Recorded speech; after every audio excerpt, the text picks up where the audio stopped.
Hi everybody, back here EMD Automotive. We just finished assembling the CIS system for a 911 SC late model, late 70s, 3 liter. We just put the CIS fuel system back together, put the F, that's all done, all the work's done. So we just took some of the stuff off, but now we're just gonna start it up to see where we are, and we're gonna do the CO tuning to tune it properly according to the specification from Porsche.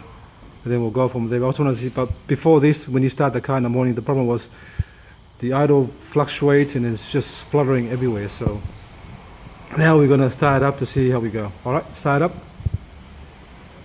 That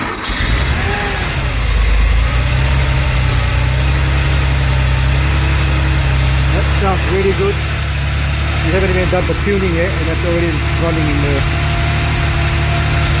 better than before. So we've done the alternator as well.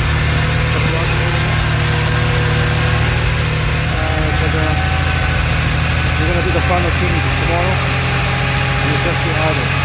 Alright, thanks for watching and please subscribe.